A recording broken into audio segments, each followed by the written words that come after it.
السلام علیکم، دنیا نیوز کے ساتھ میں ہوں علی حیدر اور میں ہوں اقرا بخاری۔ آغاز میں آپ کو براہ راست لیے چلیں گے۔ ایم کیو ایم کے کنوینر ڈاکٹر خالد مقبول صدیقی کراچی میں متحدہ قومی موومنٹ کے مرکزی الیکشن آفس میں پریس کانفرنس کر رہے ہیں۔ ایک بس نہیں چلائی، ایک کوئی فیڈرل گورنمنٹ کا پروجیکٹ نہیں آیا، 14 ایم این ایس کے نام کوئی نہیں جانتا 3-4 کے علاوہ، جو کہ ٹی وی پہ آ کے ٹنگے رہتے تھے ہر وقت، اور باتیں ان کی ایروگنس دیکھتے آپ اس زمانے میں، اللہ معاف کرے، کسی کو کوئی جی آئی ٹی دے کر جاتا تھا خاکی لفافے میں، کسی کو کوئی اور رپورٹ دے کر جاتا تھا، اور ایک طوفان بدتمیزی انہوں نے مچا رکھی تھی۔ تو کیا کہ آپ کو 2024 میں ووٹ پڑتا، آپ کو ووٹ پڑ جاتا، اور پھر پاکستان کا کیا حشر کیا جناب؟ وہ ورلڈ کپ جیت کر آئے امریکہ سے، یہ اعلان کہ ورلڈ کپ جیت کر آئے، ڈونلڈ ٹرمپ سے ورلڈ کپ جیت کر آئے، ابھی یہاں قدم رکھا نہیں ہے کہ انڈیا نے کشمیر کو ہڑپ کر لیا، انڈیا نے کشمیر کو ہڑپ کر لیا، ابھی قدم رکھے ایک ہفتے کے اندر اندر کشمیر ہڑپ ہو گیا، اور آگر کہہ رہے ہیں ہم ڈونلڈ ٹرمپ سے جو ہے وہ ورلڈ کپ جیت کر آئے۔ اچھا بھائی کشمیر ہڑپ ہو گیا، پوری دنیا اس انتظار میں تھی کہ ابھی وزیر اعظم آرڈر کرے گا اور فوج کو بارڈر پہ لگائے گا۔ وزیر اعظم نے کیا آرڈر کیا؟ جمعے کی نماز کے بعد اپنے ملک میں 12 بجے ٹریفک لائٹ بند کر کے کھڑے ہو جاؤ ٹریفک پہ۔ ابے پاگل ہو، کون ہو تم؟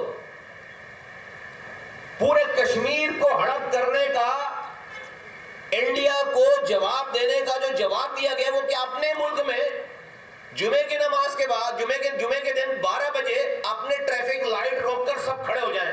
ابے کون لوگ ہو بھائی، کون لوگ ہو؟ اور اس کے بعد آپ کو ووٹ دیں؟ پورا کشمیر آج ہڑپ کر کے، اس نے پورے کشمیر کو انڈیا نے سال سے کارڈن آف کر کے لاک ڈاؤن کر رکھا تھا۔ یہ لاک ڈاؤن کا لفظ کورونا تو بعد میں آیا ہے، لاک ڈاؤن پہلے کشمیریوں کا لاک ڈاؤن کیا تھا، تو اللہ تعالیٰ نے ان کی بددعاؤں سے پوری دنیا کا لاک ڈاؤن کروایا۔ لاک ڈاؤن کیوں ہوا تھا؟ پاکستان کے وزیر اعظم کی بے حسی کی وجہ سے۔ اتنی بڑی فوج لگانی تھی نا کشمیر کے بارڈر پہ، دنیا نیوکلیئر پاور آپ ہو، کس لیے ہو؟ ٹریفک لائٹ پر اپنے 70 سالوں سے کشمیر کر رہے تھے، تو اس لیے کہ بس جب کشمیر ہڑپ ہو جائے تو اپنے ملک میں 12 بجے ٹریفک لائٹ پر آدھا گھنٹے کھڑے ہو جانا ہے۔ پاگل، کل کو خدا نہ خواستہ حملہ کر دے گا کوئی تو آپ پھر ٹریفک لائٹ روک کر کھڑے ہو گئے؟ یہ جواب ہوتے ہیں قوموں کے، ملکوں کے؟ تو کون سی ایسی چیز مجھے بتاؤ، کون سی ایسی چیز پی ٹی آئی کے دور میں ہوئی ہے کہ ملک کے لوگ جو کہتے ہیں جی بڑے ہمارے ایک ریفارم نہیں کیا، 2.5 سالوں تک لوکل گورنمنٹ کے الیکشن نہیں کرائے، پنجاب کے لوکل گورنمنٹ کو یک جنبش قلم ان کو گھر بھیج دیا، سپریم کورٹ نے ان کو ری انسٹیٹ کیا، دوبارہ ان کو گھر بھیج دیا، کوئی لوکل گورنمنٹ کا الیکشن نہیں کرا، ایک نہ پولیس ریفارم ہے، نہ لوکل گورنمنٹ ریفارم ہے، نہ اختیارات اور وسائل کا ریفارمز ہیں، نہ ہیلتھ ریفارم ہے، نہ ایجوکیشن۔ کیا ہے؟ جھوٹ بولنے کے علاوہ، اور جھوٹ کو لیگلائز کر دیا کہ یہ یو ٹرن جو ہے وہ لینا وہ جائز ہے، بڑا لیڈر یو ٹرن لیتا ہے۔ آج آپ سامنے دیکھ لیں جن کو میں تو لفظ ہی نہیں ادا کر سکتا کہ وہ مولانا فضل الرحمان صاحب کو کن القابات سے نوازتے تھے، اللہ معاف کرے، اور آج آپ دیکھیں بام شیر و شکر ہو رہے ہیں۔ اچھی بات ہے، لیکن معافی مانگو نا پہلے،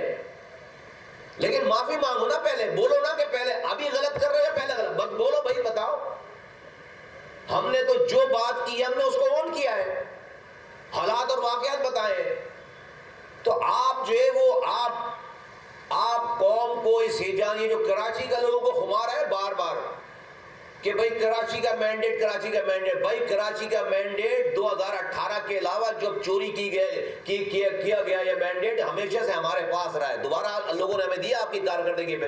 اور یہ جماعت اسلامی وہ کہہ رہے اپنے خام خواہی میں جو ہے وہ خود کو جو ہے وہ پی ٹی آئی کے ساتھ جوڑ کر اپنے آپ کو بھی جو ہے وہ مشہور کرنے کی کوشش کی ہے کہ پی ٹی آئی اور ہمارا مینڈیٹ، اور تمہارا کہاں سے مینڈیٹ؟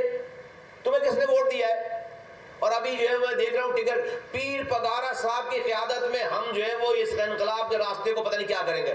ابھی ایک ہفتے پہلے تو الطاف حسین کی قیادت میں انقلاب لا رہا تھا, اس سے 2 ہفتے پہلے تو عمران خان کی قیادت میں انقلاب لا رہا تھا, اور تو بھائی تمہارا لیڈر سراج الحق ہے, تو اس کی قیادت میں انقلاب لا بھائی. تو کبھی پیر پگارا کے پیچھے لگتا ہے, تو کبھی عمران خان کے پیچھے لگتا ہے, تو کبھی جو ہے وہ الطاف حسین کے پیچھے لگتا ہے. انقلاب ہی تیرا ختم ہو گیا, ہر جمعے کی نماز کے بعد تیرا انقلاب آتا ہے. 4 لاکھ ووٹ لیے ٹوٹل ہمارے بوائیکاٹ کے بعد, 4 لاکھ ووٹ ہیں. جب کراچی کی آبادی 2015 میں 98 لاکھ تھی تو ان کے 2.5 لاکھ ووٹ تھے. 2023 میں کراچی کی آبادی 1 کروڑ 60 لاکھ ہے, ان کے 4 لاکھ ووٹ ہیں. تو ووٹ کہاں بڑھا؟ اور اس پہ ہم بھی نہیں تھے. ہم نے 2015 میں 11,78,000 ووٹ لیے تھے. تم تینوں پارٹیاں ملا کے 11 لاکھ ووٹ نہیں, ہم موجود ہیں. 6% ووٹنگ ٹرن آؤٹ ہے 2023 کے الیکشن کا. اس پر باتیں کر رہے ہیں, ان کو ووٹ ملا, ان کو ووٹ ملا. ریلی ویلی کی بات بھی ہم نے باغ جنہ میں ٹریلر دکھایا ہے. ابھی ہم نے جنہ گراؤنڈ میں اور باغ جنہ میں 21 جنوری ٹریلر دکھایا. ابھی یہ ڈرامے بازیاں اگر نہیں رکی نا, ہم نے ریلی کی اگر آواز دے دی تو پھر کوئی گھر سے نہیں نکل پائے گا اس کراچی میں. ہم نے اگر ریلی کی آواز دے دی, اس مینڈیٹ کو ڈسپیوٹڈ نہ کرو. ہمارے ووٹ کم, ہمیں کم سیٹیں, ہماری سیٹیں چھینی گئی ہیں. ہماری 18 سیٹیں تھیں کراچی سے, ہماری 3 سیٹیں کراچی سے چھینی گئی ہیں. ہماری حیدرآباد کی ایم پی ایس کی سیٹ چھینی گئی ہے. ہماری میرپور خاص کی ایم پی ایس کی سیٹ چھینی گئی ہے. ہماری سکر کی سیٹ چھینی گئی ہے. ہماری نواب شاہ کی سیٹ چھینی گئی ہے. اور کراچی سے ہم نے جہاں جہاں سپورٹ, ہم نے وہاں ہماری سیٹیں چھینی گئی تھی. تو ہم ابھی اس پہ ہم نے 2018 میں بھی اپنی بات کہہ کر اس کے بعد ہم نے قانون, آئین اور صبر کا رستہ اختیار کیا تھا. آپ نے خوابوں میں چھیچڑے نظر آتے تھے آپ کو, آپ کراچی پہ قبضہ کرو گے. ایم کیو ایم سپلٹ ہوئی بھی تھی, آپ کو لگتا تھا یہ پتہ نہیں. ایم کیو ایم نے 1.25 سال میں آپ کے جو آپ پرفارمنس دی ہے, جو جلسے کیے ہیں, جلوس کیے ہیں, جو لوگوں کے پاس گئے, آپ کے پاس کچھ ہے ہی نہیں. آپ کے پاس کچھ ہے ہی نہیں کرنے کے لیے. آپ کی حرکتوں کی وجہ سے آپ کا اپنا لیڈر آپ کی پارٹی چھوڑ استعفیٰ دے کے بیٹھا ہوا ہے. بس سراج الحق استعفیٰ دے کے بیٹھے ہیں. کس کے غم میں کہ ان کا جو نمائندہ ہے اس کو کراچی آنے, وہ اپنے لیڈر کو کراچی آنے پہ پابندی لگا رکھی ہے. جماعت اسلامی نے, یہاں کے امیر نے, نئی ملک نے اپنے لیڈر کو کراچی آنے سے منع کر رکھا ہے. وہ بیچارہ اپنی تصویر لگا رکھی ہیں. اس کے بعد وہ جب سراج الحق دیکھتے ہوں گے کہ بھائی ایک دن یہ عمران خان کی قیادت میں انقلاب لا رہا ہے, ایک دن یہ الطاف حسین کی قیادت میں انقلاب لا رہا ہے, آج وہ پیر پگارا کی قیادت میں انقلاب لا رہا ہے, تو وہ سوچتے ہو کہ بھائی میں کیا کر رہا ہوں, پھر میں استعفیٰ ہی دوں. تو یہ ملک کو ہجان کی کیفیت میں مت ڈالیں اور ہمیں مت مجبور کریں کہ ہم بھی لوگوں کو آواز دیں. ہم لوگوں کو آواز دیں گے, آپ اپنے گھروں سے نکل نہیں پائیں گے کراچی میں.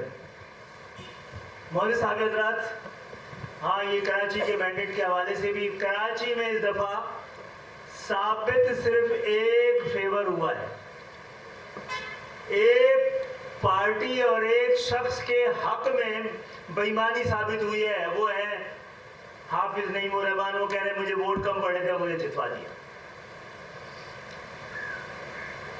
تو آپ برسوں سے پیارے تھے, راج دلارے تھے, اور انشاءاللہ تعالی 88 میں ایم کیو ایم آئی تھی, اور جب تک ایم کیو ایم ہے جماعت اسلامی کا حق ہے کہ وہ دھرنے بھی دے, جمعے کی نماز کے بعد سیاسی عبادت بھی کرے. ہم آگے بڑھتے ہیں اور یہ متنبع کرتے ہیں کہ ہم اپنے مینڈیٹ کی حفاظت کرنا جانتے ہیں. اب تک برداشت کر رہے ہیں امن کی وجہ سے. بات آگے بڑھی تو بات آگے بڑھائیں گے. بہت بہت شکریہ آپ سب کا. ایک سوال ہے, اچانک ساری گروپوں کو لوگ ایم کیو ایم کی طرف کی موریا اتحادی ہو, مخالف ہو, ہر چیز میں ایم کیو ایم کو کیوں ہی ڈومینیٹ کیا جاتا ہے؟ یہ طرز سیاست ہی پاکستان کو بچا سکتی ہے. اس لیے اتنی سی جماعت پر اتنی بڑی مخالفت زندہ ہے, بہت بڑی بات ہے. Thank you. اب آپ کو براہ راست لے چلیں اسلام آباد میں. پی ٹی آئی وفد اور قومی وطن پارٹی کے رہنماؤں کی میڈیا سے گفتگو جاری ہے. بشیر خان ہیں, ہمارے اسمبلی کے ممبر ہیں, یہ سب 9 منتخب ممبران ہیں. شوکت یوسف زئی صاحب ہیں, آپ کے لیے ایک جانا پہچانا نام ہے. اس کے علاوہ محبوب شاہ صاحب کا نا, محبوب شاہ صاحب ہیں, وہ بھی ایم این اے ہیں. تو یہ ہم بانی چیئرمین تحریک انصاف عمران خان صاحب کی ہدایت پر آئے. آپ کو پتہ ہے ہم نے میڈیا میں اس بات کا اعلان بھی کیا ہے کہ ہمیں